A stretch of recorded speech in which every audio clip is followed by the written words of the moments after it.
the first stage of the journey is will a fan hear my song? And that is actually a very, very, we think, kind of a pretty broken part of music streaming right now. Luminate put out this study which said 42% of all tracks in the world get less than 10 streams, and something like 24% get 0 streams. Yep. And that means tens of millions of tracks never even got a chance from the music streaming services. And so when we talk about this like fan building journey, we're like, cool, go build your fans. We have all the tools for you to connect with them. And they never get a chance. And so we're really, really excited that we are experimenting with a program we're calling First Fans, in which we are going to take tracks that are newly uploaded to SoundCloud, and we are going to put them in front of 100 music-loving fans that we think will love the track without it ever being listened to. One of the crazy things about the music streaming economy is, now I think there's like 120,000 songs uploaded to music streaming services a day. And, if you kind of think on average, each song is about 4 minutes, it would take a curator 330 lifetimes to listen to one day of uploaded music. And it's just impossible. But at SoundCloud, we have this cheat code called Museo. So Museo was a company that we bought about a year ago. And basically we use deep tech to like understand what is happening sonically with the music and musically with music. And we understand the taste profile of our fan base. And so we are able to match music that has never been listened to a human, put it in front of humans that we think will like it, get the signal both for the artist and for us, is it resonating with a set of populations? And, for us, that is what kickstarts that fan journey, because, music needs an opportunity to get heard. And artists, deserve, artists are putting blood, sweat, and tears into music. And, the other DSPs are like, cool, go, good luck. We think that, we owe it to our artists to put it in front of, these music loving fans and let humans decide whether the music is resonating or not. And we'll use that signal to, continue to program and continue to get more fans for artists.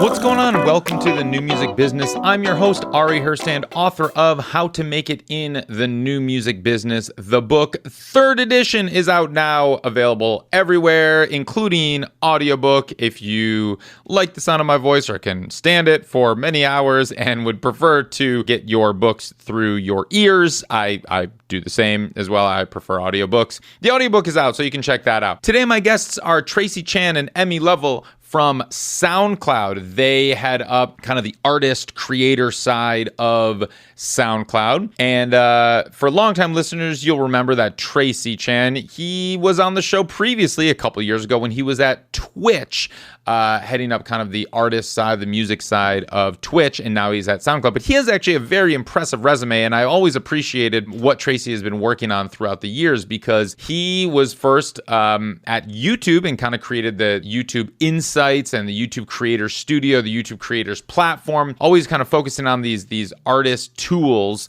at the companies. Then he went over to Spotify, and he helped create Spotify for Artists and Spotify Analytics and all of that we now have learned to know and love, and Tracy helped create that. Then he was at Twitch, of course, where he was the head of music there, and he really helped, especially over the pandemic, artists kind of make a living and live streaming on Twitch, and he talked about all of that on our episode on Twitch. And now he's over at SoundCloud and helping create some of these artist tools that are incredibly useful and helpful. And Emmy Lovell comes to us. Previously, she worked at Warner Music Group in the UK, as you'll hear from her accent. And she has developed major campaigns for artists like Kylie Minogue, Coldplay, Muse, Gorillaz, Deadmau5, Danger Mouse.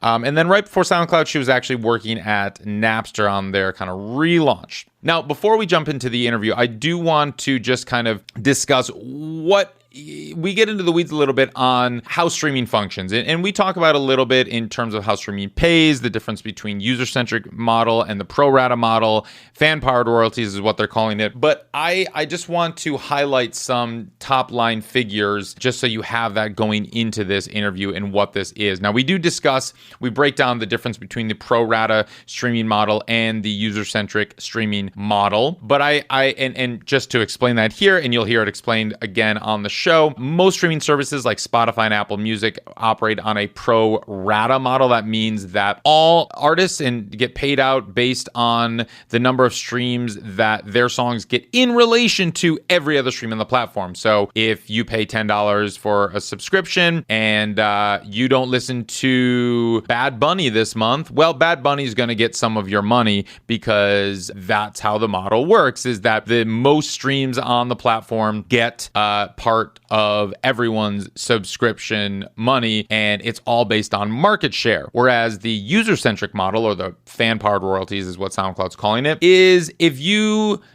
spend $10 on a subscription this month and only listen to my music this month, then I would get all of your $10 less the platform's commission. Most platforms are taking about a 30% commission. And I think that's a far more fair model in how streaming should function. And, that's similar to how it worked in the sales era. If you download my song for $1, I get that dollar less the platform's commission. Or if you buy a CD or a vinyl record from me at a show, I get all that money. Money doesn't go to everyone who's ever made a vinyl record or a CD, which seems a little crazy to me, but that's how Spotify works. That's how Apple Music works. The labels love it because they're like, well, it doesn't really matter. We don't really care about artists. We care more about the money, of course. And so they're like, you know what? We're making a boatload of money with this model, so why would we change? And all the artists are out there being like, hey, actually, we have a lot of super fans and we're not able to monetize them through this model. So can we change this, please? And fortunately, SoundCloud has taken this step, and they're the first at saying we're changing it. And Warner has signed on to this model, Warner Records. And a lot of the indies have signed on as well. Most of the indies, to be honest, under the Merlin collective. So, they did a study. SoundCloud teamed up with Media Research, and they did this study where they tested, I think, over 180,000 artists. What they found was that about 65% of all artists that have under 100,000 listeners would actually make more money on this user-centric fan-powered royalties model than they would from the pro rata model. Now, the controversy lies in the sense that, yes, most of those 65% of the artists are kind of your mid-level artists that, of course, the artists that have less than 100,000 listeners. Now, we were talking about SoundCloud in this capacity. Whereas the study also found that the superstars would actually make a bit less. Of course, there's going to be winners and there's going to be losers. Now, I'm excited about this because the winners are the middle-class artists. And, the superstars have plenty of revenue streams and they're making enough money, frankly. And so let's help out everybody else. And this model is actually just far more fair because it deals with super fans versus passive listeners. Now, of course, the superstars and the labels, they get their songs in all of these playlists. So that's why they're making so much money, because they're getting all these streams not from fans, they're getting streams from passive listeners. Let's call them lean back listeners, whereas they don't even know what song they're listening to. They just hit, oh, I like this playlist, or like play me the pop hits of today or whatever, shuffle, play on the playlist, and then they're just they get those streams. And all those streams are created equally on a Spotify or on an Apple Music. It doesn't matter if it's, 3 minutes of white noise or 3 minutes of the greatest song you've ever heard in your life. They are going to pay the same. If you listen to them, generates the same amount of money per user. So that, to me, is unfair. And I would encourage all of the labels out there, majors, indies, everyone, to focus more on the user-centric model. Yes, the major labels can still make money with this. They can make a lot of money. They can make just as much money, if not more, and just focus on artist development and fandom, less on passive streams, which in the long run, that's not really a great way to build your business in the long term, because you're constantly chasing. It's exhausting. I'm sure the labels label people listening to this are exhausted, constantly trying to chase the hit of the moment, where people are just passively listening to that one song they heard on TikTok, and you're chasing this. Whereas like, if you want to get back to the core of why are you in music? Why do you love music? Well, you love music because there was those artists that you loved when you grew up on. Think of who was that artist that you loved. Think of it right now. Think of the artist, your favorite artist when you were 15, 16. Who's that artist? All right. Now you're thinking of that artist, right? Now, do you want to see them succeed?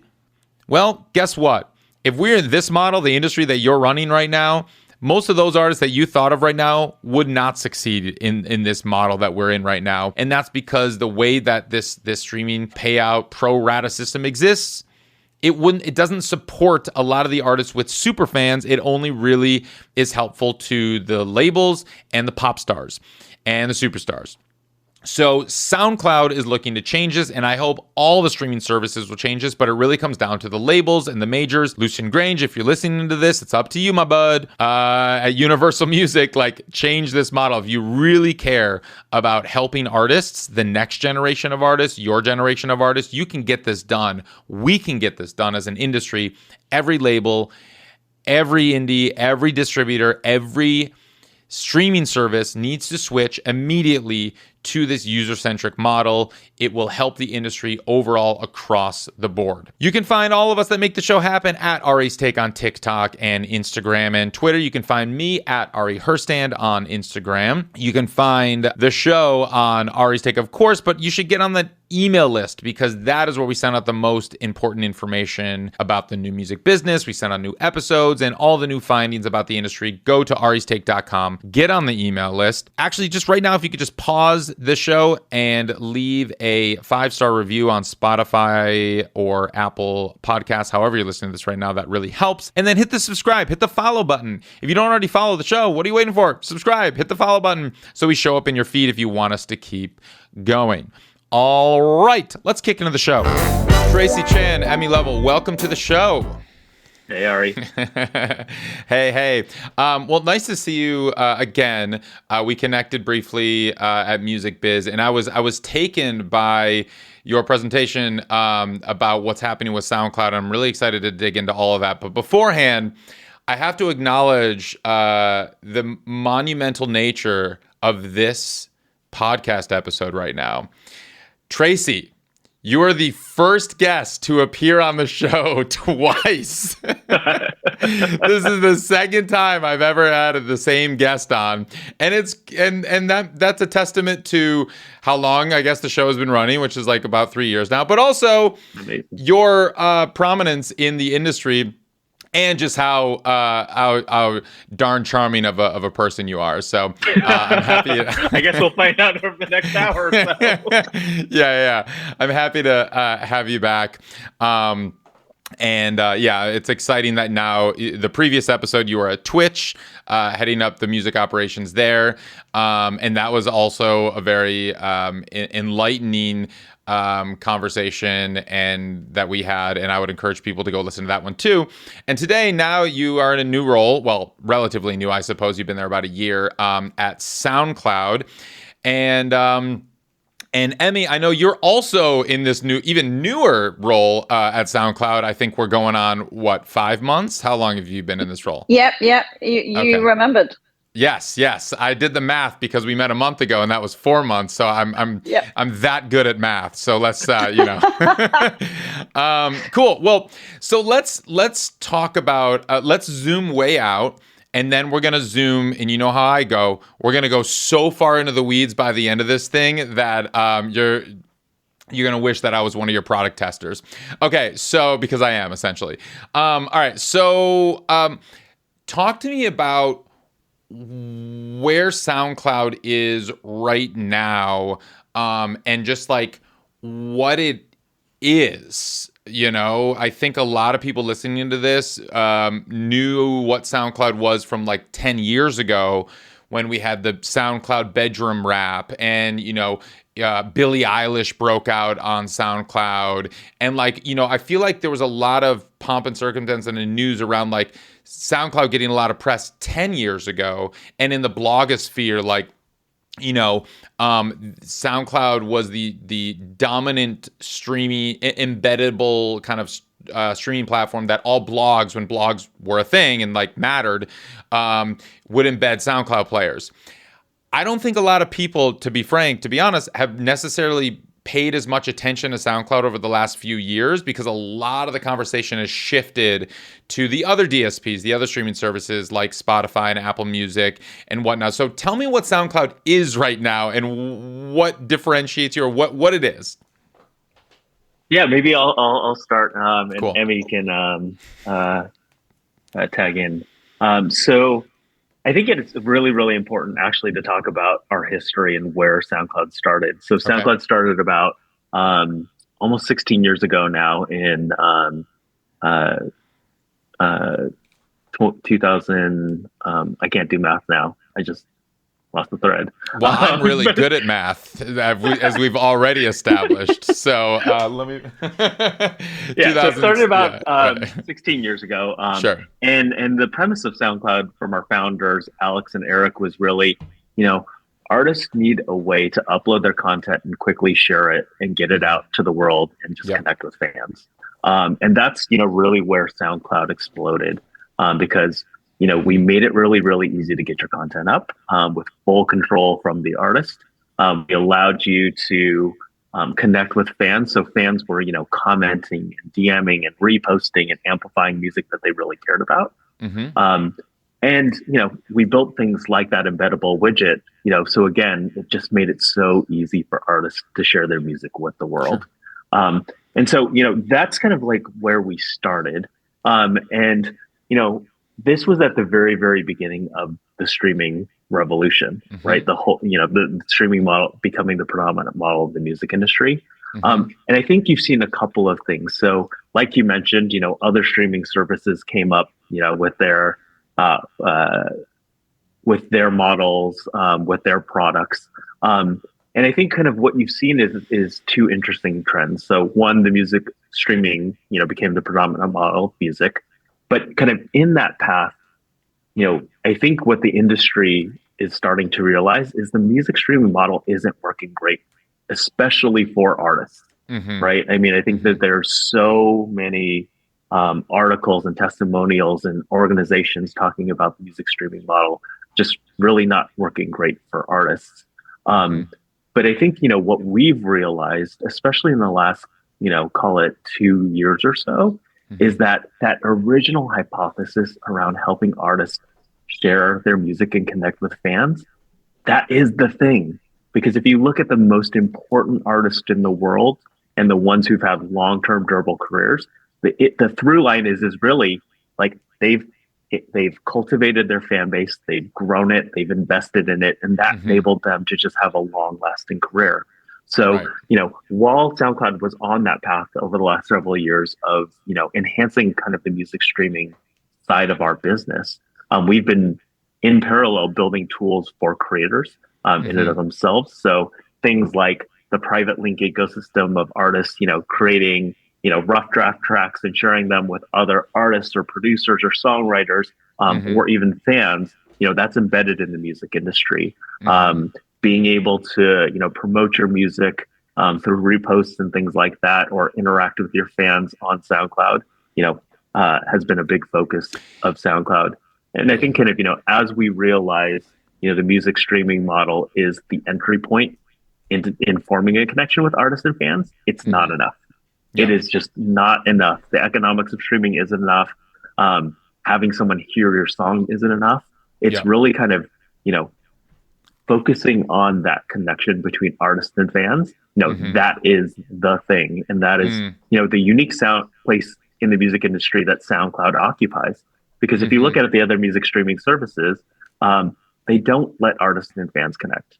They don't even tell the artists like who the fans actually are. And so, I think that that's just a really important focus of ours as we move kind of to what happens after streaming. I think streaming will always be a part of the music industry and a part of the equation, but it just simply can't sustain the industry or artists or any music maker for that matter. Okay. There's a lot to unpack in what you just talked about, and I appreciate it. I've been taking furious notes here. So, all right. So I want to start, and we're going to get into all of that. And I know you're alluding to a lot of what SoundCloud is working on, but I just want to zoom out a little bit more and stay there for a second. Yeah. When you're saying, streaming is not great for artists, and that streaming is kind of the entrance point and all of that stuff, just to showcase where we're at. Yes, when SoundCloud came out in 2007, that's the math. It was, there was just the music industry was on this death spiral still, since from Napster and kind of the rise of iTunes, but the death of the CD and all of that. The global recorded music revenue had been dropping in global revenue for year over year. It was dropping, and it bottomed out in 2014.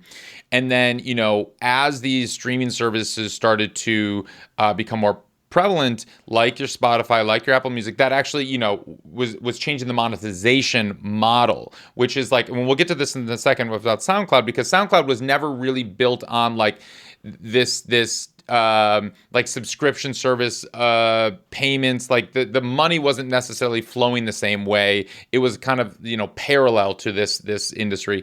And so streaming single-handedly brought the global recorded music revenue back from its death spiral. And in 2022 the global music industry made more money than it ever had, just in dollars, in the history of the music industry, period. So like streaming single-handedly brought back the music industry and brought in more money than ever before. That's a fact. But what's also a fact, what you said, was that it's not working great for artists. And there's a big difference between the music industry that's working with, when you're looking at the global revenue and what the major labels are talking about and like where all the money is. And then when you talk to artists directly who are like, well, I think I have all these fans, but for some reason I'm not making money from my music like I once was. And if you really do the economics of how it works, it's just like, all right, yeah, if I had 1,000 fans and I sold each of them a CD for $10, I just made $10,000. Whereas like if my 1,000 fans streamed me 10 times on Spotify, for instance, or Apple Music or whatever, I made like not a few $100, maybe not even. And so that's a big differentiator, is just like, streaming has traditionally, we've worked in this, like, it works in like this numbers game, and it's not really about the fandom. And so you're talking about how SoundCloud, I guess, initially always kind of was about this deeper connection, which yeah, and I've always appreciated on SoundCloud kind of the social component of it. I loved seeing people comment on, my songs and be like, oh, that drop was so sick, and this drum beat was so cool. It's like, that's great. And it's one of the few services that has that social component. So now that we're kind of, lay the groundwork, and you talked about how, where we're at now and where SoundCloud is moving, talk more about, how you are helping that facilitate that relationship, I guess, a little bit deeper, and how you're kind of changing that conversation of how SoundCloud can make that fan-artist relationship a little bit stronger. Yeah. So we're doing actually a couple of things. So okay. We're building a bunch of programs in which we're amplifying artists, and we're helping telling the story of why artist connection is important. So I'll hand that over to Emmy in a sec. And then two, we're building tools and products to actually support the artist and fan relationship. And I think, you mentioned kind of the pivot from pre-streaming, kind of like the CD, tape, vinyl, era, to, quite frankly, the piracy era, to the streaming era. And those were kind of fundamental shifts. One thing that's like really interesting and important as a through line is music was always about fandom. It was never not about fandom, except potentially in the streaming era. So if you just mentioned, if you sold CDs, right? If you sold 1,000 CDs and, the artist got $1 each, that's some really meaningful money, but that is fan money flowing directly to the artist. I think kind of today, the predominant streaming models and the payout models mean you can have lots and lots of streams, But your fans' money may not be going to you. In fact, it's most certainly not on most platforms. Right. Rather, it's going to the most popular artists in the world. And I think, one interesting theme is not only does that disincentivize fandom in some ways, it also fundamentally just changes how artists make music, because they're playing towards the payout mechanisms versus actual creativity and building music that resonates with them and their sets of fans.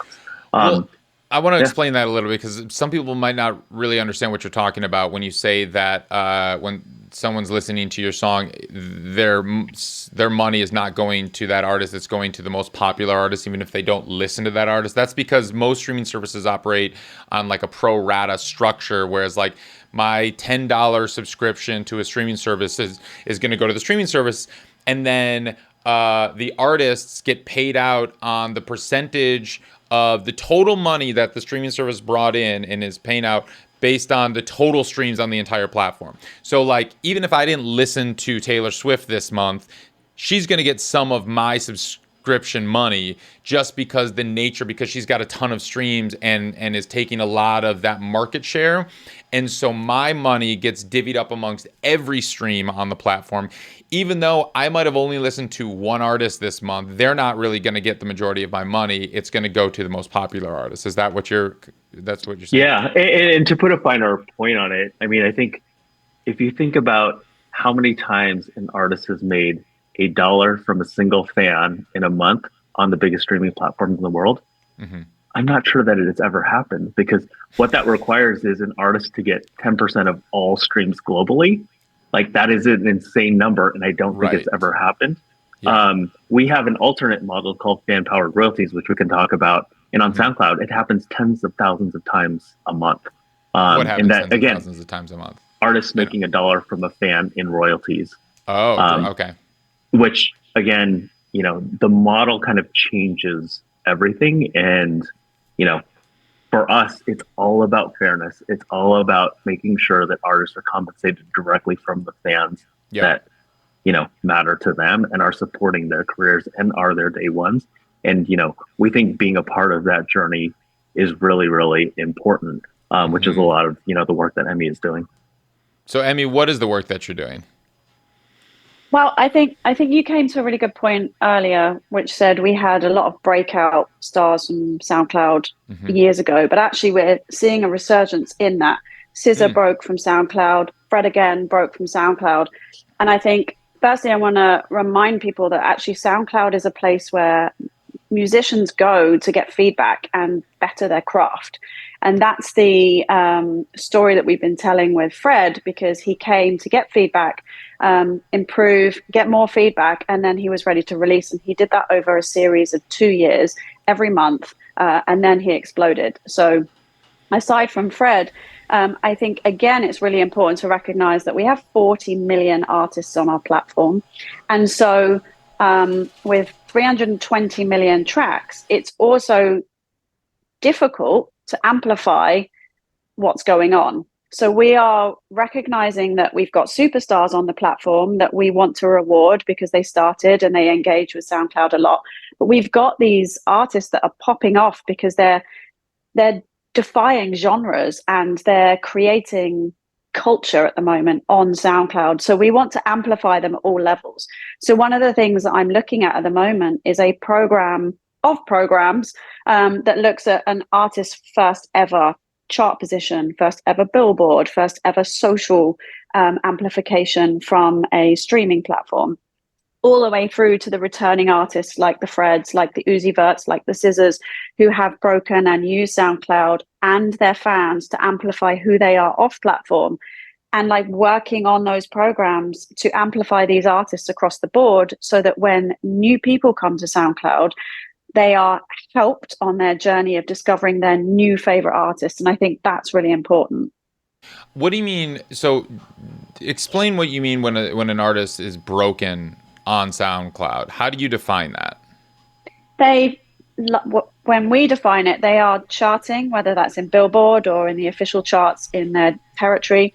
They have express their desire as to what their dream is. And on the instances that we're talking about, they've signed to major labels and they've had those deals globalize their craft. And so they've become household names. And for many career artists, that's their dream. And so we define that as broken.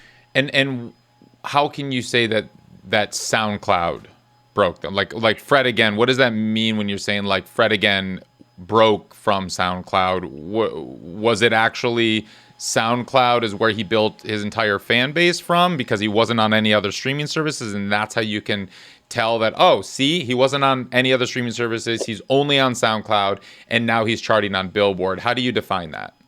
So Fred is a really good case study. He was using Instagram and he was using SoundCloud as the platforms to interact with people. He used clips from people giving him feedback on his music in his songs, put them up on SoundCloud, and then used the comments and the feedback and the collaboration opportunities on the platform to create and upload more music. And he did that over a period of 2 years, I believe.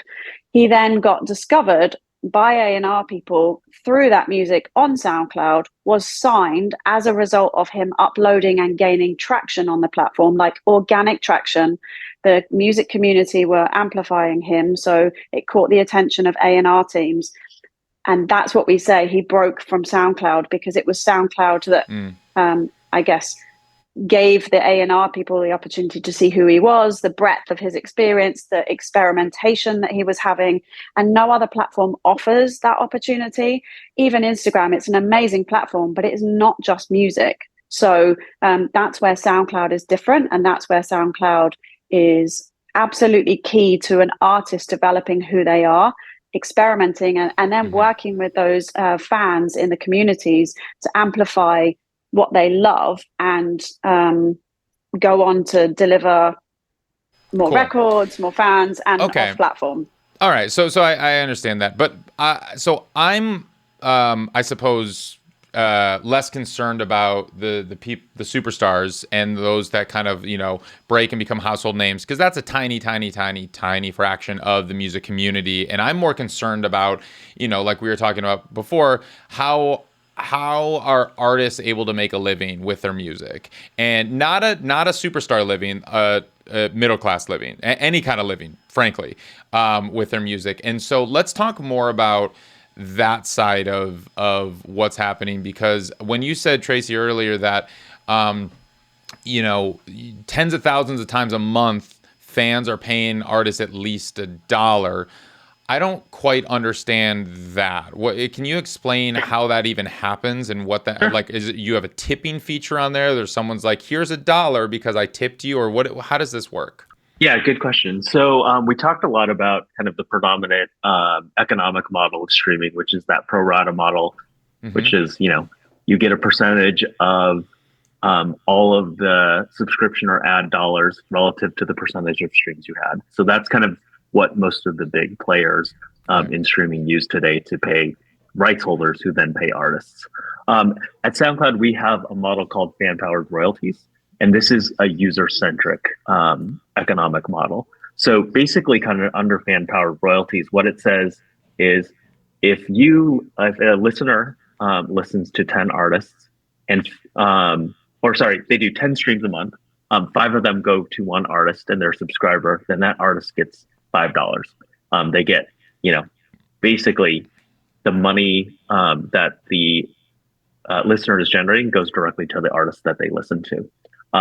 And so in that equation, it is much more realistic for a fan who really, really loves an artist to basically have their either subscriptions or ad dollars go directly to those artists. Again, what this empowers is you don't actually need scale to succeed or make money in music. What you do need is a dedicated fan base who's, your day ones, who's listening to you constantly, who's, sharing your tracks to their friends who are listening to you. And so, we've seen a lot of success on the fan-powered royalty models.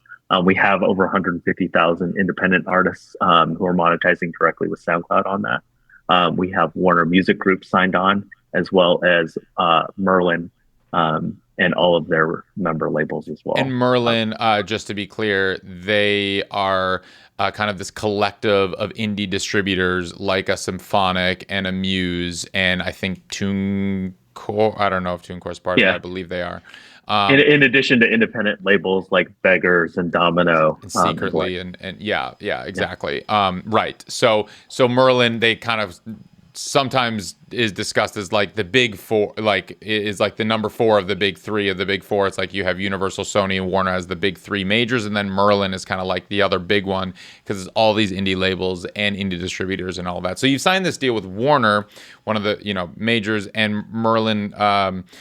And so just to so I understand this a little bit more. When you say you have 150,000 artists who are currently monetizing with SoundCloud, what does that mean exactly? Because like I've been a SoundCloud user both as an artist and as a listener, for over 10, 12, 15 years, something like that. I've never really run into a paywall and I've never subscribed. So I don't really know what that means when 150,000 artists are making money from SoundCloud. How does that work? Sure. Yeah. So we have basically kind of two categories of revenue generation within our ecosystem. So one, a fan can listen for free, and we have an ad-supported model backed behind that, similar to other kind of freemium music products. And then we have a subscription product as well, where we actually have two, Go and Go Plus, which basically gives you access to things like downloading locally to your device.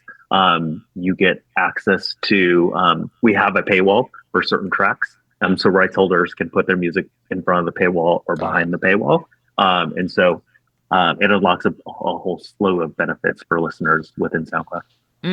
So are artists using this as like a way for their super fans to unlock exclusive content like new demos, new song ideas, that kind of stuff, which theoretically you could keep behind the paywall because they know that if they keep their fans listening and engaged and they subscribe to SoundCloud Go, and that's the only way they can listen to some of these songs, they know that they're going to get a decent amount, theoretically, of their subscription money because of the fan-powered royalty model?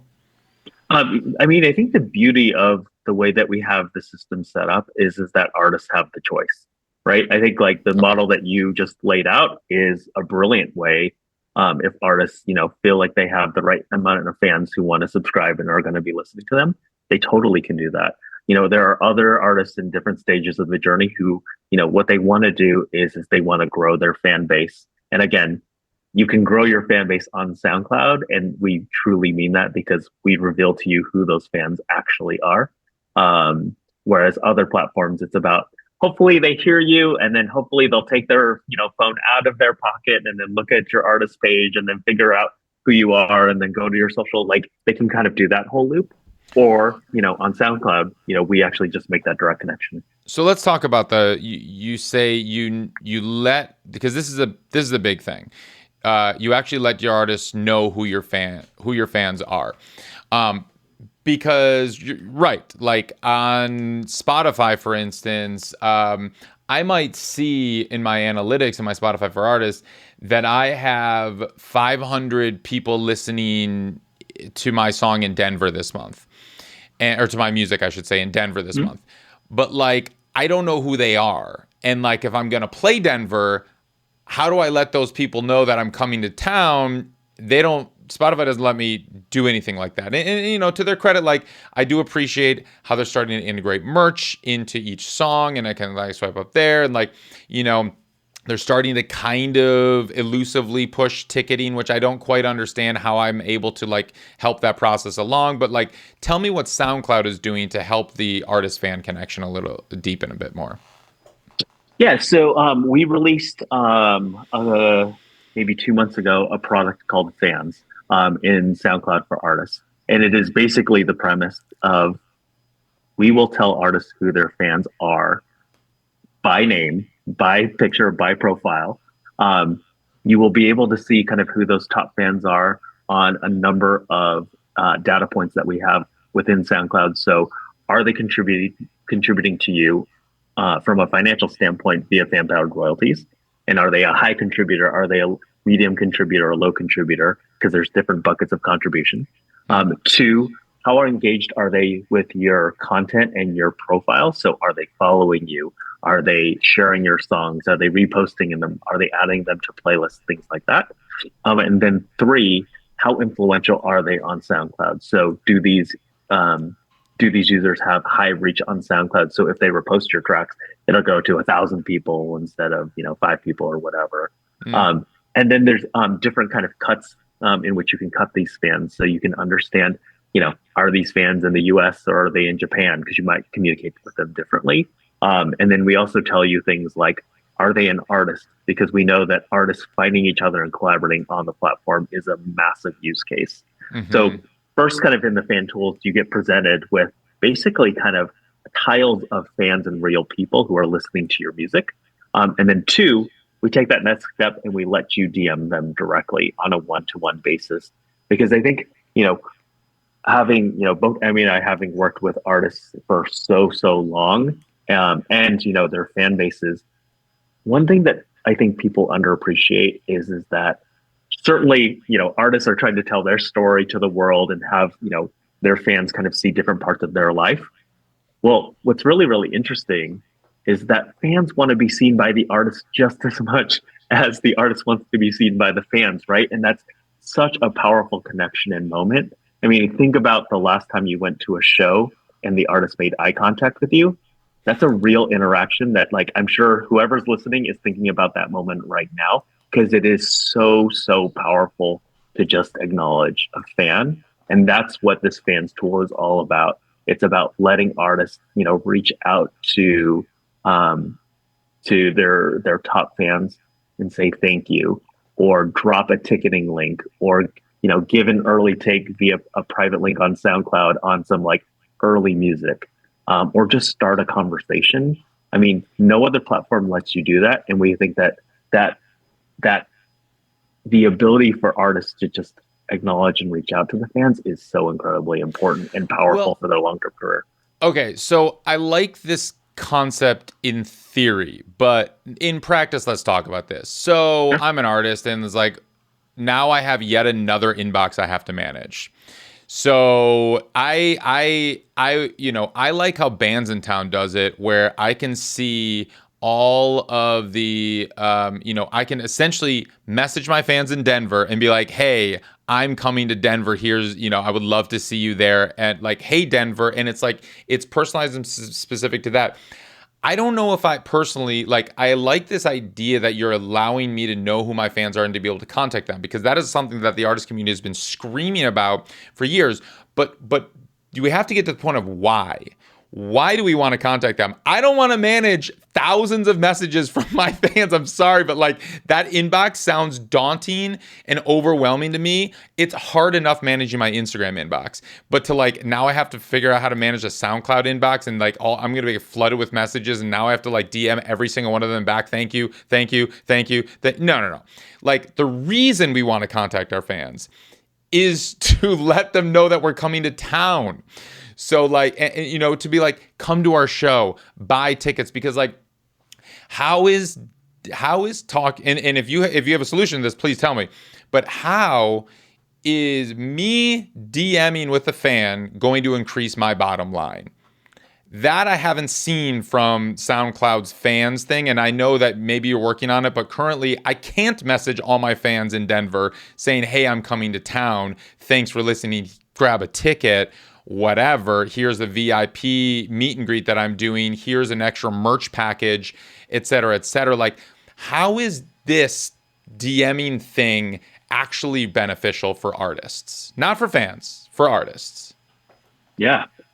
I mean, I think, the way that we think about it, and this is, talking with a whole slew of artists, from the very early ones getting their career started to the superstars in the world, again, it's all about acknowledging fans and kind of thinking about your career over the long term, not just, the gig that you have coming up or the single that you're dropping. Certainly, those are really, really important moments to message to your fan base. But again, it's treating kind of your fans as human beings, as kind of, the almost like the life force of your career. And so the way that, and we're talking with artists and we're experimenting with this actually quite a bit. If you look at the conversion of saying like, hey, Denver, I'm going to be here dropping a link and saying, hey, Ari, I noticed you've listened to my music. I'm going to be in your town. Like the conversion is going to be that much stronger. Like everyone gets hit with spam emails and ignores them. And we don't want that on SoundCloud, period. Everyone, gets kind of the ticketing links in their email addresses, and you don't have to respond because you know the artist isn't listening. But when you know that an artist has actually reached out to you, that unlocks so much power, whether it's that actual conversion moment of buying a ticket, whether it's, when you release a new song and you want them to be sharing your song with their communities and their friend groups as well. I think that there is so much power. And, I think one thing that is really, really interesting is, again, if you think about that use case of like an artist made eye contact with you, it is a moment in time. It is a small investment, but it pays dividends because it is that human connection moment that resonates and sticks with that person over time. And that's what we're trying to achieve with fans. So the way that I would, sum it up is there are both kind of short-term gains that in direct conversion, whether it's listening to a song, selling a ticket, or a piece of merch. And then there are long-term benefits as well, because I think one thing that is lacking in the streaming economy is the ability to kind of grow your fan base over time. How many times, are artists and their teams just pitching to get on a playlist because you like hope that that's your golden ticket. And we know that, most of the time the curve is you get a small bump and then you have to start over because you can't talk to those fans again. So a lot of kind of how we think about this is how do artists use this to empower their long-term careers and grow their long-term fan bases over time. And it turns out when artists interact with fans, the fans like figure it out and that they know that the artist is paying attention. I mean, we're going to talk about superstars again, but like Taylor Swift has people literally going to the parking lots of her shows and just like, having celebrations and things like that. And it's because they know that Taylor's like, she's invested in her fans over time. With every kind of moment in her career, there's been kind of those but she hasn't been DMing them. Like she's not messaging them one-on-one. She for sure. No, that's not true at all. She for sure is. You see screenshots on social of her DMing fans on Instagram. She absolutely does. And that becomes a social asset of this is someone who cares about her fan base, which then causes more fans to engage. Okay, so right. So the few people that she does DM, then she can post about it, or they post about it, and then everybody freaks out about it. Yeah. But I just want to also add, if you are a smaller artist or if you're at the very beginning of your career, every fan matters, and it's those first fans that will have so much more impact as you start to grow because they're the OGs and they're going to help you grow your fan base as well. So I understand what you're saying, but for those smaller artists that are trying to make a living, it's really important. And we had an example recently of an artist that used the fans tool, the first example, to reward their fans by inviting them in to listen to the album way ahead of time in person with them and their family and a shitload of booze, because they wanted to say thank you for supporting them and thank you for believing in me and thank you for all of this. And so the DM meant something. It was like that eye contact that Tracy refers to. But actually in person, that moment will live with those fans forever. And they will champion that artist forever as a result of what that artist did. And it probably took an hour to sort. Wait, so how, I guess just mechanically, I don't quite understand because I didn't think that there were location filtering capabilities within fans. How is this person able to invite their super fans to a listening party in a location where they can provide booze? Because we know that most of their fan base was in this location. And so we used the most engaged fans to identify them, get in contact, make sure they were available, obviously, because it was an in-person event, and make sure that they could be there. Cool. Yep. Yeah. And so we do have country level filtering, and we're, obviously we've just released the tool, 2 months ago. We're making rapid improvements to the tool. So for example, this month, we optimized it for mobile because it was primarily a desktop experience. We've added DMing, to all of the mobile clients as well to kind of bolster that. So, the way that kind of you think about it is this is an ecosystem play, so that we can kind of achieve, basically what that program Emmy was talking about with that artist, Cool. for more and more artists. Cool. So I'm curious, like, what numbers you're able to reveal. Like you said, 150,000 artists are opted into monetization, whether that's directly through the platform or through their label. Now, I do want to be clear, the only way that these artists are able to get access to all these tools that we're talking about today is if they pay SoundCloud for these tools. Like, that's a big differentiator, I think, and correct me if I'm wrong, but I believe you have to pay $100 a year to be part of this Next Pro Artists program, right? So you're kind of right. So that is one way you can access monetization through our partnerships with Merlin and Warner as well. They all have access to fan-powered royalties and the fans tool as well. Right, because I logged into a few of my artist accounts. One of them is signed in, is an artist under Merlin, and another one is not. And I was trying to access the fan-powered royalties. I was trying to Next Pro Artists, insights, all of it. I was pretty much restricted from all insights and everything, and it kept pointing me towards the sign up to the $100 a year to pay SoundCloud. And I'm like, if I'm going to do that, am I really going to make this $100 back from SoundCloud from fan powered royalties? So talk me through how you're rolling this out to artists and how functionally this actually works, because this artist is a part of Merlin and still was blocked from I couldn't see anything, to be honest. Yeah, so we announced our Merlin partnership about a month ago, and we're working with Merlin to roll it out to their member labels and their member artists. And keep in mind, they have hundreds of labels. So this is a process that is rolling out actively. The way that we think about kind of, the career subscription plan is it enables you a whole host of benefits from, unlimited quota and unlimited uploads. So you can kind of, like Emmy said, you can share your private links and get feedback, from other music makers or fans. You get access to kind of deeper level insights and our monetization models like fan-powered royalties and fans. And the way that we kind of think about it is as we build new products, our Next Pro artists are like the most engaged users on SoundCloud. They're the ones who are actively using SoundCloud to interact with their fans and things like that. And so we take the approach of we're going to roll out new features to them first, continue to iterate and scale the product, amongst that population, and then roll it out to more artists. So we're starting, with fans and fan-powered royalties with this set of artists first, and then going next. Now, one thing that is that I did want to touch upon is we've been talking a lot about artists and fans connecting, but that's almost like the second stage of the journey, right? The first stage of the journey is will a fan hear my song? And that is actually a very, very, we think, kind of a pretty broken part of music streaming right now. Luminate put out this study which said 42% of all tracks in the world get less than 10 streams, and something like 24% get 0 streams. And that means tens of millions of tracks never even got a chance from the music streaming services. And so when we talk about this fan building journey, we're like, cool, go build your fans. We have all the tools for you to connect with them. And they never get a chance. And so we're really, really excited that we are experimenting with a program we're calling First Fans, in which we are going to take tracks that are newly uploaded to SoundCloud, and we are going to put them in front of 100 music-loving fans that we think will love the track without it ever being listened to.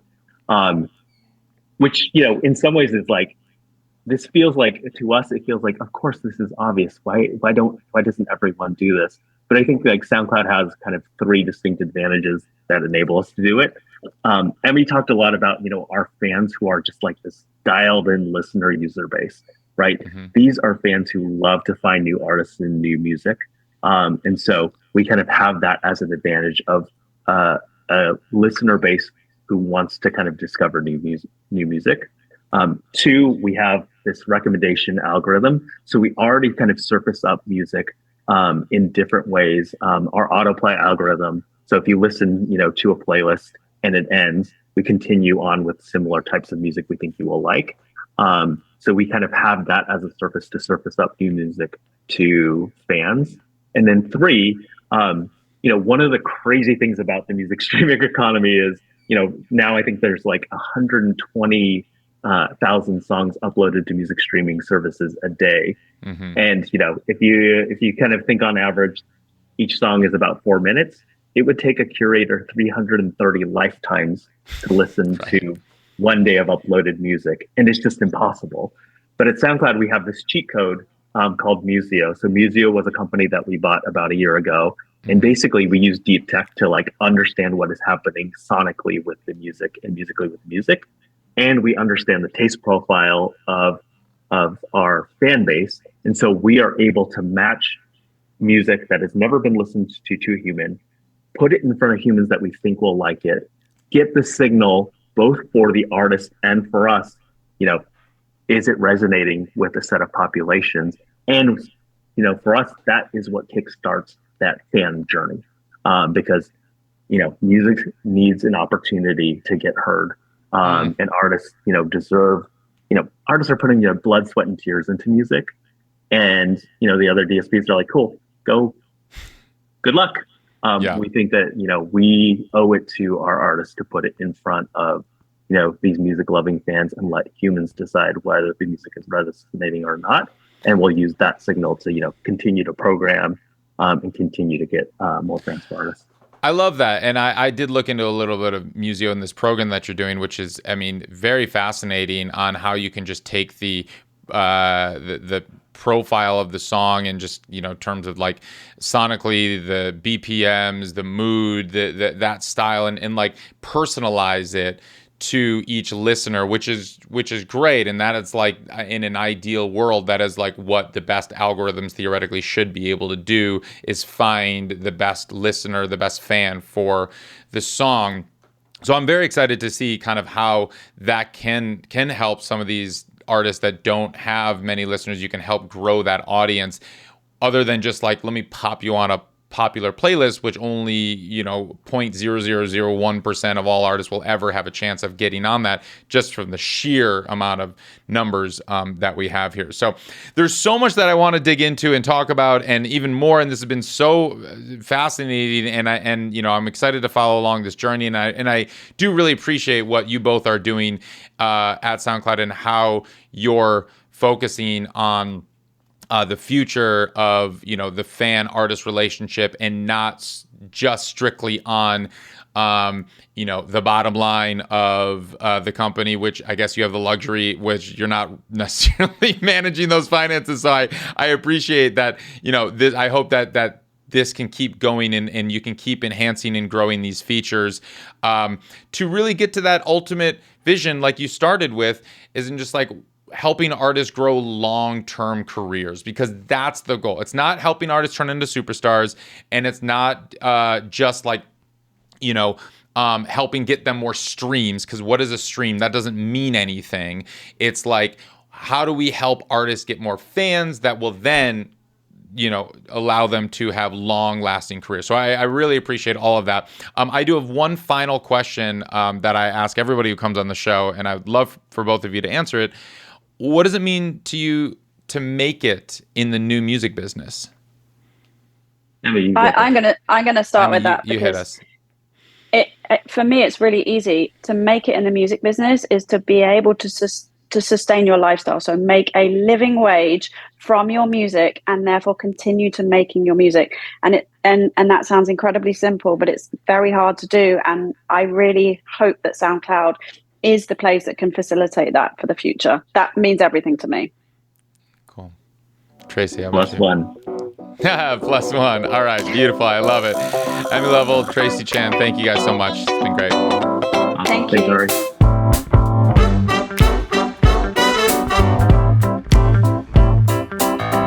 Today's episode was edited by Maxton Hunter, theme music by Grassroots District, and produced by all the great people at Ari's Take.